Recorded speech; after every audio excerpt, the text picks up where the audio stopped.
Since 1916, the Junior League of Atlanta has been determined to make a difference in the community and improve the lives of women and children at risk. When Iselene Campbell founded the organization with only 45 members, she believed it was each member's duty to use her talents and resources to improve the lives of others.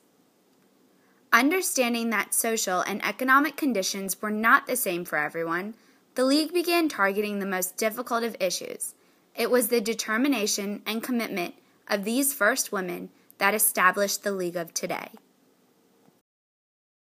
The League held its first ball, the Butterfly Ball, in 1916, and the proceeds benefited Church's Home for Girls.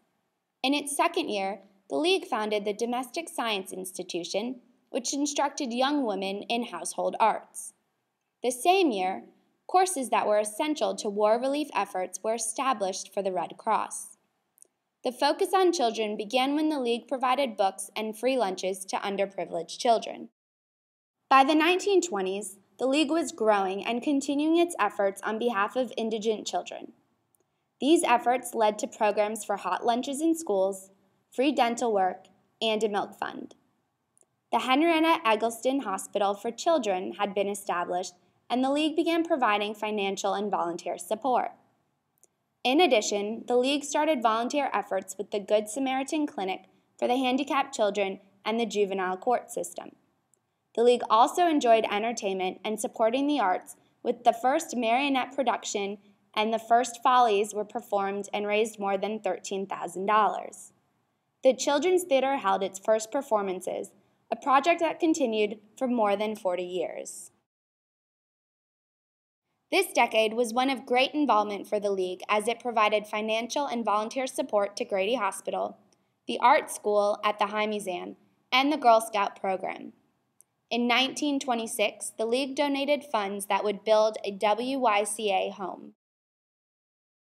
The 1930s welcomed the opening of the Junior League School of Speech Correction, now the Atlanta Speech School. The relationship between the school and the League has been monumental throughout the years, resulting in more than $500,000 donated by the League for operating expenses and untold hours of volunteer time since its establishment in 1938. Continuing to raise funds, a Gone with the Wind ball resulted in more than $19,000 in 1939.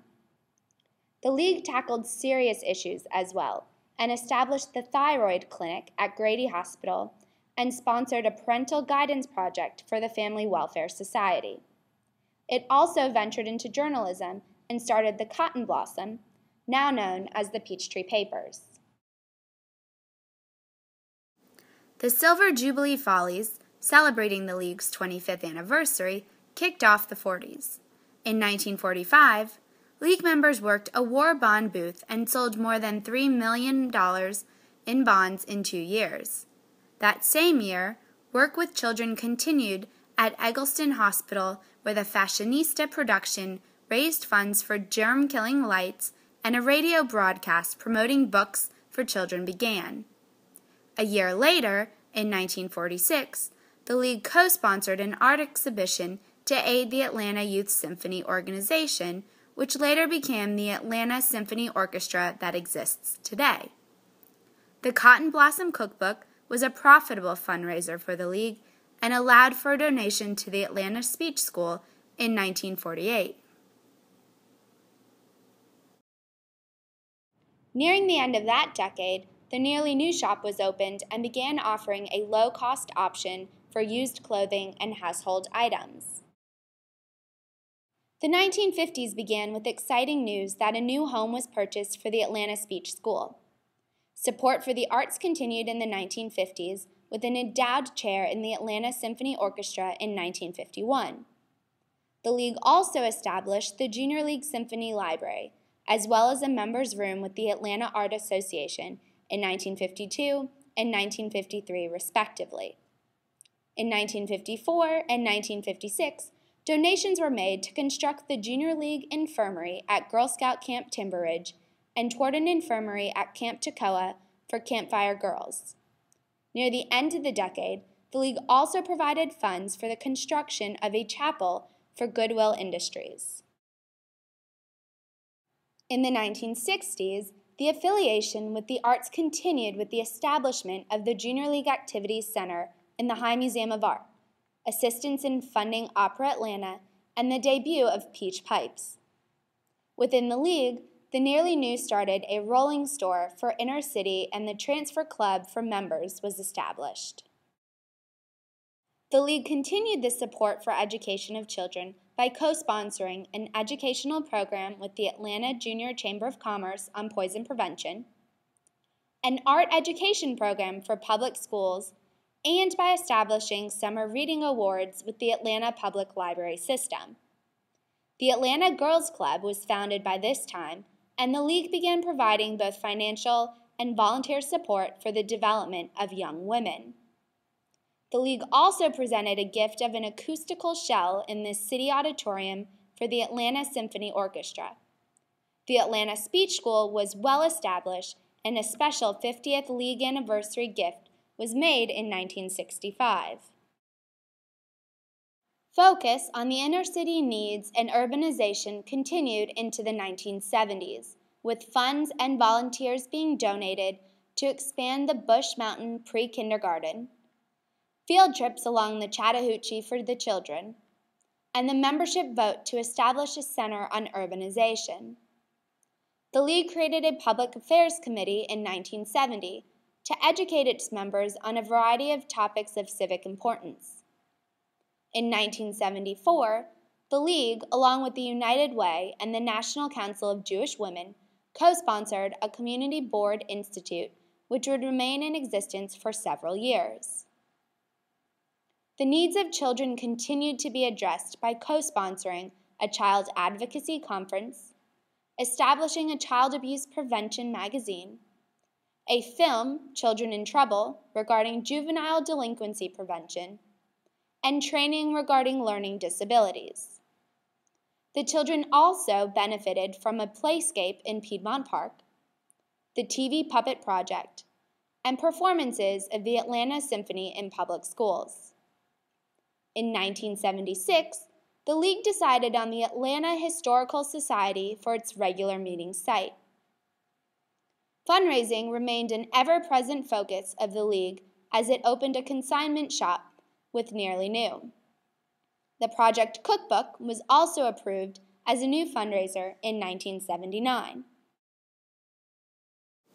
Numerous projects were established by the League throughout the 1970s, such as the 4 C's Daycare Enrichment Program, a Literacy Action Tutorial Program, Legal Aid to the Elderly, later Senior Citizens Law Project, and donations for the purchase of instruments for the Atlanta Symphony.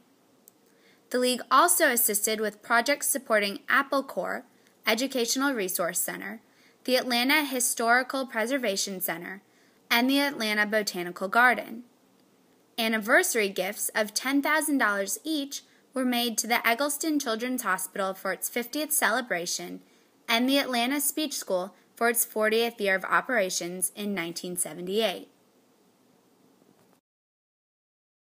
The League was honored in 1982 when First Lady Nancy Reagan visited the GATE Awareness Through Education project.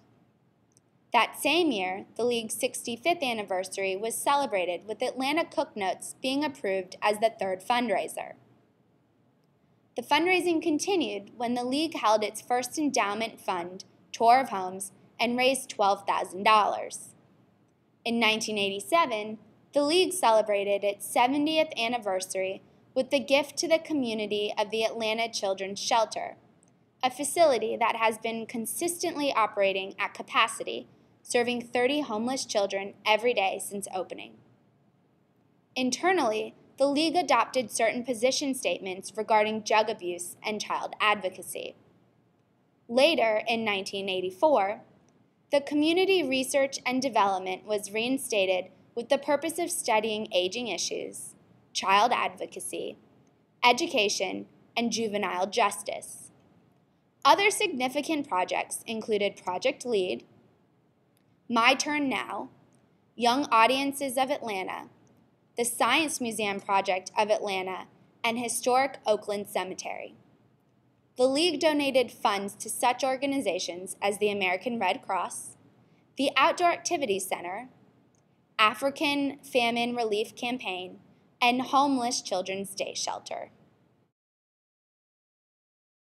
The 75th anniversary year in 1991 brought a specific focus on literacy with public service announcements, the State Family Literacy Symposium, and with the League also founding the Junior League of Atlanta Family Literacy Collaborative with the public schools, the Mayor's Office, the Urban League, and certain state agencies.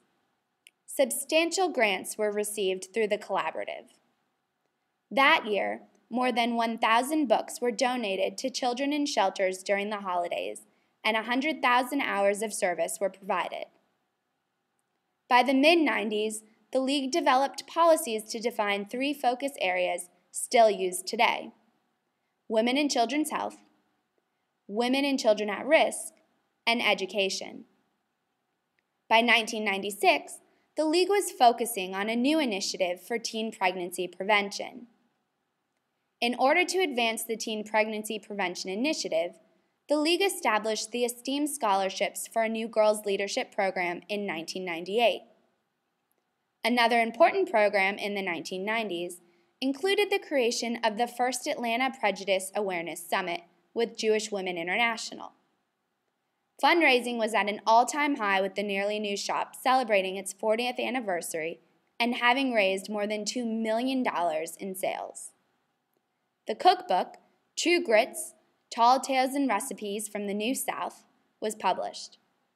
2 new fundraisers, the Junior League of Atlanta Tour of Kitchens and the Southeastern Charity Horse Show, were started and proved profitable.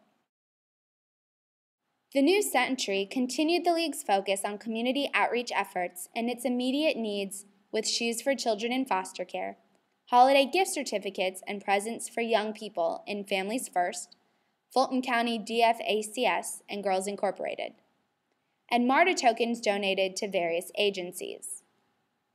New events were held, such as the first charity ball, a 10K road race, now the successful Shamrock and Roll, and an expanded 2-day tour of kitchens. In 2003, the League worked with 60 other community agencies to host the first Girls Roundtable, the purpose of which was to begin a discussion on childhood obesity. As the League celebrated its 90th anniversary, new mentoring and volunteer opportunities were created with Estrelitas for young Latina women. Estrelitas was designed to empower these young women to become leaders in the community through various workshops and activities.